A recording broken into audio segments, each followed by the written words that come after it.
Hey guys, this video we're going to look at the compatible relationships between monetary policy and budgetary policy. Now, as we know, the government and the RBA works together to help achieve the 5 economic goals. And those 5 economic goals being full employment, external stability, and equity and income distribution, low inflation, and finally, strong sustainable economic growth in no particular order. So we're going to break this up in terms of monetary policy and budgetary policy and what they focus on. So monetary policy we're just going to denote as MP, and budgetary policy we're going to denote as BP for this lecture. So monetary policy primarily looks at our domestic economic stability, and although it does affect income distribution and external stability to a very indirect extent, we're not going to worry about them, and we're just going to focus on monetary policy as being as only affecting our domestic economic stability. And so its primary goal is this idea of low inflation.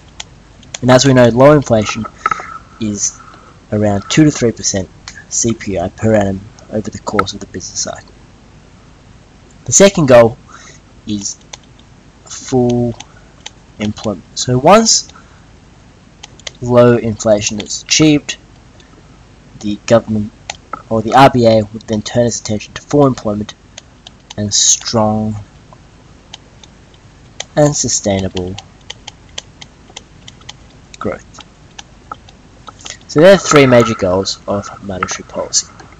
Now to look at budgetary policy, they are very similar goals, although the major budgetary policy goal is this idea of external stability, full employment again, equity in income distribution,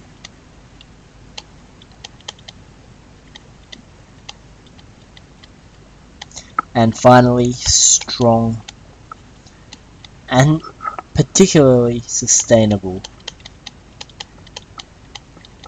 growth.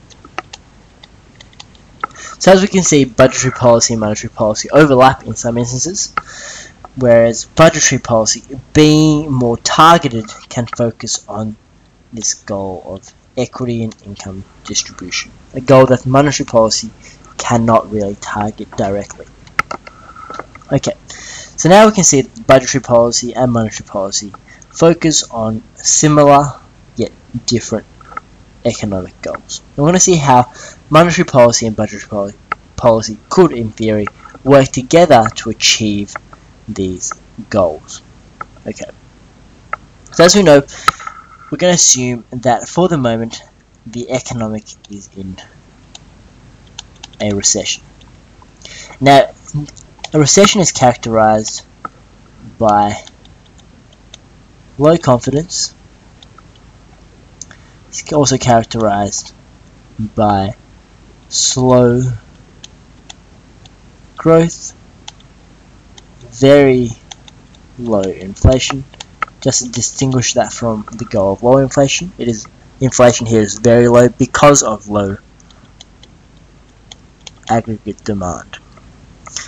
And that means the economy is not producing to its capacity or its most efficient rate.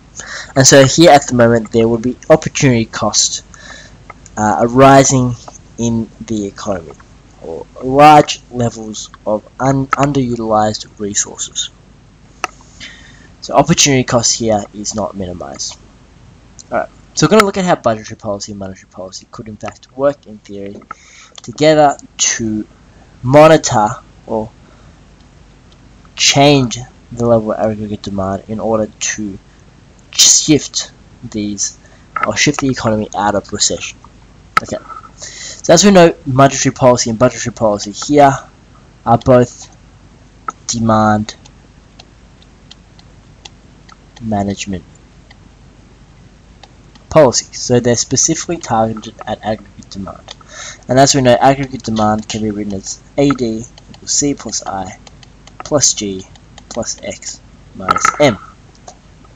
So we're going to look at how budgetary and monetary policy can in fact increase aggregate demand and therefore improve confidence, increase growth, and therefore achieve this idea of domestic economic stability. So first of all, we're going to look at monetary policy. When there is in fact a recession point, this means that inflation is very low. So we can say, okay, low inflation is achieved, and therefore the RBA here doesn't need to worry about low inflation anymore. It turns its attention to the achievement of these two goals there. So what it does is that it expands, or it adopts expansionary monetary policy. So when it does this, consumption, investment, and to a larger extent export and exports would all increase, and that would again stimulate aggregate demand in the short run. Now budgetary policy will do the same. When incomes are low, when confidence are low, that means, coming from the automatic stabilizer's point of view, that means taxation will decrease and government expenditure or government transfer payments would increase. So as a result, we can see that consumption in the form of transfer payments would increase, yet consumption or taxation would decrease. And so as a result, that would mean consumption spending overall in the economy should increase. Again, during a times of recession, the budgetary policy stance would typically be, again, expansionary. And when it's expansionary, the budget is often in deficit. And we saw this in 2008 when the budget deficit rose to a massive $42 billion to rescue the economy out of recession.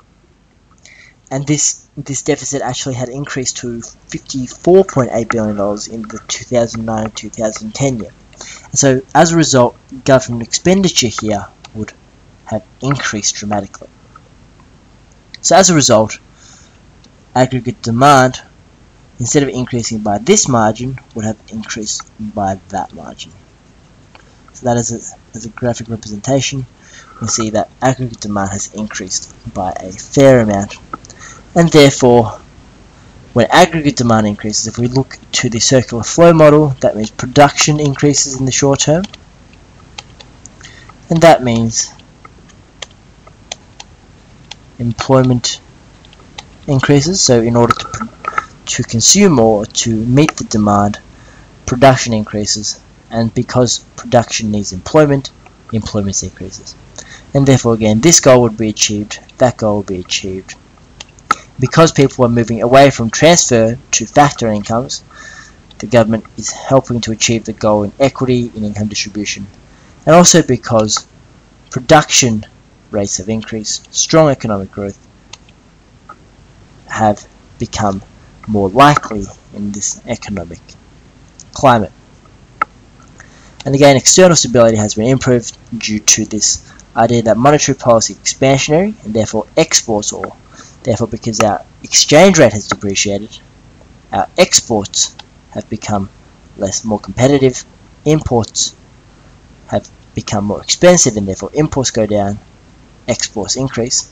And you can look at this, the reasons behind why in our electron exchange rate or interest rates and external stability.